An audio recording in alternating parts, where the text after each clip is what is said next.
So there are research studies also happening on the miracle of mind. Okay. So ಅದು preliminary data analysis actually very fortunate ನಾನು ರಿಸರ್ಚಲ್ಲಿ ಟೀಮಲ್ಲಿ I am a part of it. So results ಎಷ್ಟು interesting ಆಗಿ ಇದೆ ಅಂದರೆ ನಾವು ನಮ್ಮ ಯೂನಿವರ್ಸಿಟಿನಲ್ಲಿ we have conducted the study on medical college students, dental students, pharmacy students, ಆಮೇಲೆ ಬೇರೆ ಬೇರೆ ಡಿಸಿಪ್ಲಿನ್ಸಲ್ಲಿ. So 7 minutes meditation before 7 minutes ಮುಂಚೆ, 7 minutes ಆದಮೇಲೆ ನಾವು ಒಂದು ಸರ್ವೆ ಕಂಡಕ್ಟ್ ಮಾಡಿದ್ವಿ. ಅದರಲ್ಲಿ ಇನ್ಸ್ಟೆಂಟ್ಲಿ 7 minutes ಆದ ತಕ್ಷಣ ಇನ್ನೊಂದು next round post meditation survey conduct ಮಾಡಿದೆ. ಅದರಲ್ಲಿ ರಿಸಲ್ಟ್ಸ್ ಎಷ್ಟು ಇಂಟ್ರೆಸ್ಟಿಂಗ್ ಆಗಿದೆ ಅಂದರೆ ಅವ್ರದ್ದು ಇನ್ನರ್ ಸ್ಟೇಟ್ ಆಫ್ ಬ್ಯಾಲೆನ್ಸ್, ಅಂದರೆ ನಾನು ಒಳಗಡೆ ನಾನು ನೆಮ್ಮದಿಯಾಗಿದೆ ನನಗೆ, ಆಮೇಲೆ ಓವರಾಲ್ ಅಂದರೆ ನಂದು ಒಂದು ಮೈಂಡೇ ಫ್ರೆಶ್ ಆಗಿದೆ 7 minutes ಆದಮೇಲೆ. ಅಂದರೆ ರೆಸ್ಪಾನ್ಸಸ್ ಆರ್ ಸೋ ಇಂಟ್ರೆಸ್ಟಿಂಗ್. ಅದು ರಿಸರ್ಚ್ದು ನಾವು ಸ್ಟಡಿ ಕಂಡಕ್ಟ್ ಮಾಡುವಾಗ ಅವ್ರು ಕಣ್ಣು ಮುಚ್ಕೊಂಡು ಕೂತ್ಕೊಂಡ್ರೆ ಮೆಡಿಟೇಷನ್ ಸೆಷನ್ಗೆ 7 minutes ಆದಮೇಲೆ ನಾವು ಅಂದರೆ ಅವ್ರು ನೋಡೋಕ್ಕೆ ಎಷ್ಟು ಖುಷಿಯಾಗಿ ಅನ್ಸೋದು ಅಂದರೆ ಕಣ್ಣು ಬಿಡೋಕ್ಕೆ ಆಗಲ್ಲ ಅವ್ರಿಗೆ, ಆ ಮಟ್ಟಕ್ಕೆ they get involved in the process. So ತುಂಬ ಪೊಟೆನ್ಷಿಯಲ್ ಆ್ಯಪ್ ಅದು. ಸೊ ನಾನು ಬೇಸಿಕಲಿ ಎಲ್ಲರಿಗೂ ಬೇಕೇ ಬೇಕು, ಬಟ್ ಎಸ್ಪೆಷಲಿ ಸ್ಟೂಡೆಂಟ್ಸು, ಯಂಗ್ಸ್ಟರ್ಸ್ಗೂ, ವುಮೆನ್ ಎಲ್ಲರಿಗೂ ನಾನು ಪರ್ಸ್ನಲಿ ರೆಕಮೆಂಡ್ ಮಾಡ್ತೀನಿ ಆ್ಯಪ್ ಯೂಸ್ ಮಾಡೋಕ್ಕೆ. ಸೊ ಮಿರಕಲ್ ಆಫ್ ಮೈಂಡ್ ಅಂತ. ಓಕೆ, ಆ್ಯಪ್ ಇಲ್ಲ, ಮೊಬೈಲ್ ಬಳಸಲ್ಲ, ನಾನು ಮೊಬೈಲಿಂದ ದೂರ ಇರಬೇಕು ಅಂದ್ಕೊಳ್ತಿದ್ದೀನಿ, ಹಾಗಾಗಿ ಧ್ಯಾನ ಮಾಡಬೇಕು. I want to start with simple steps ಏನು? ಓಕೆ, ಆ್ಯಕ್ಚುಲಿ ಇಲ್ಲಿ ಒಂದು point I wanted to add. Okay, technology ಅನ್ನೋದು ಎಡಿಕ್ಷನು ಪ್ರಾಬ್ಲಮ್ ಅಂತ ನಾವು ಅದೊಂದು ಸ್ಟೇಟ್ಮೆಂಟಪ್ಪ. ಎಲ್ಲರೂ ಮೊಬೈಲ್ ಬಿಟ್ಟು ಇರೋಕ್ಕಾಗ್ತಾ ಇಲ್ಲ, age wise regardless of age. ಚಿಕ್ಕ ಮಕ್ಕಳಿಂದಾನು ಅವ್ರು ಮೊಬೈಲ್ ನೋಡ್ತಾನೆ ಊಟ ಮಾಡೋದು, ಎಲ್ಲ ಆಟ ಆಡೋದು ಎಲ್ಲನೂ ಮೊಬೈಲಲ್ಲೇ, ಈವನ್ ದೊಡ್ಡವ್ರ ತನಕನೂ. ಮೊಬೈಲ್ ಅನ್ನೋದು it was never A problem. ಆ ಮೊಬೈಲ್ ನಾವು ಯೂಸ್ ಮಾಡ್ತಾ ಇರೋದು ರೀತಿನೇ ಪ್ರಾಬ್ಲಮ್ಮು. ಸೊ ಅಫ್ಕೋರ್ಸ್ ಈ ಆ್ಯಪ್ಸ್ ಎಲ್ಲ ಮೊಬೈಲಿಂದಾನೇ. ಅದು ಏನಾಗ್ತಾ ಇದೆ, ಯೂಸ್ ಮಾಡಿ ನಮಗೆ ಅದು ಎಡಿಕ್ಷನ್ ಆಗಿಬಿಟ್ಟು ಅದು ಬಿಟ್ಟಿರೋಕ್ಕಾಗ್ತಾ ಇಲ್ಲ. ಫೈನಲಿ ಹೆಂಗೆ ಆಗ್ತಾ ಇದ್ದೀವಿ ಅಂದರೆ ನನಗೆ ಮೊಬೈಲ್ ಹತ್ರ ಹೋಗಲೇಬಾರ್ದು ಅಂತ ನಾವು ಅದನ್ನು ಕರ್ಸ್ ಮಾಡ್ತಾ ಇದ್ದೀವಿ. ಬಟ್ ಪ್ರಾಬ್ಲಮ್ ಮೊಬೈಲಲ್ಲಿಲ್ಲ, ಮೊಬೈಲ್ ಪ್ರಾಬ್ಲಮ್ ನಾವು ಯೂಸ್ ಮಾಡ್ತಾ ಇರೋದು ರೀತಿನಲ್ಲಿದೆ. ಸೊ ಅದು ಎಷ್ಟು ಒಳ್ಳೆಯದ ಅಪ್ಲಿಕೇಶನ್ ಅಂದರೆ ನಮ್ಮ ಕೈಯಲ್ಲಿರೋದು. ಬಿಫೋರ್ ದಟ್ ಲೈಫ್ ತುಂಬ ಕಷ್ಟ ಆಗ್ತಾಯಿತ್ತು, ಲೈಫ್ ಸ್ಟೈಲ್. ಈಗ ಫಾರ್ ಎಕ್ಸಾಂಪಲ್ ದೊಡ್ಡವ್ರು ಇರ್ತಾರೆ ಮನೆಯಲ್ಲಿ, ಅವ್ರಿಗೆ ಗ್ರೋಸರಿ ಪರ್ಚೇಸ್ ಮಾಡೋಕ್ಕೂ ಅಥವಾ ಬ್ಯಾಂಕ್ ಹೋಗಿ ಟ್ರಾನ್ಸ್ಫರ್ ಮಾಡ್ಕೊಳ್ಳೋಕೆ ಎಷ್ಟು ಕಷ್ಟ ಆಗ್ತಾ ಇತ್ತು.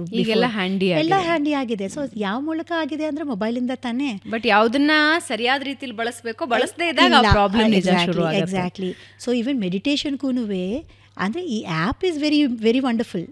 ನಾವು ಅದು ಪ್ಲೇ ಮಾಡಿಕೊಂಡು ಅದು ಫಾರ್ ಒಳ್ಳೇದಕ್ಕೆ ಯೂಸ್ ಮಾಡ್ಕೋಬೋದು ನಾವು. Okay, but even without app also ನಾವು ಇದು ಏನಾಗುತ್ತೆ, initially we can start with the app ಇಂದ ಶುರು ಮಾಡಿಕೊಂಡು, ಆಮೇಲೆ ಆ್ಯಪ್ ಇಲ್ಲ ಅಂದ್ರೂ ಕಣ್ಣು ಮುಚ್ಕೊಂಡು ಕೂತ್ಕೊಂಡ್ರೆ ಅದಕ್ಕೆ ಅದೇ ನಡ್ಕೊಂಡು ಹೋಗುತ್ತೆ ಒಳಗಡೆ. ಅಲ್ಲ, how to control the mind? ಯಾಕೆಂದರೆ ಬಹಳಷ್ಟು ಜನ ಧ್ಯಾನ ಅಥವಾ ಮೆಡಿಟೇಷನ್ ಶುರು ಮಾಡಿದಾಗ ನಮ್ಮ ಮೈಂಡ್ ಒಂದು ಕಡೆ ನಿಲ್ಲೋದೇ ಇಲ್ಲ. ಸೋ ಮಚ್ ಆಫ್ ಥಾಟ್ಸ್, ನೂರಾರು ಯೋಚನೆಗಳು ಬರ್ತಾ ಇರುತ್ತೆ. I can't focus on, for an example, ಇವಾಗ ಒಂದು ದೇವರ ಮೂರ್ತಿನ ಅವರು ಕಲ್ಪನೆ ಮಾಡ್ಕೊಳ್ಳಿ ಅಂತ ಕೆಲವರು ಹೇಳ್ತಾರೆ, ಕೆಲವರು ಒಂದು ಬೆಳಕನ್ನು ಕಲ್ಪನೆ ಮಾಡ್ಕೊಳ್ಳಿ ಅಂತ ಹೇಳ್ತಾರೆ, ಅಥವಾ ಏನೋ ಒಂದು ಕಡೆಗೆ ನಿಮ್ಮ ದೃಷ್ಟಿನ, ನಿಮ್ಮ ಮೈಂಡನ್ನು ಫೋಕಸ್ ಮಾಡಿ ಅಂತ ಹೇಳ್ತಾರೆ.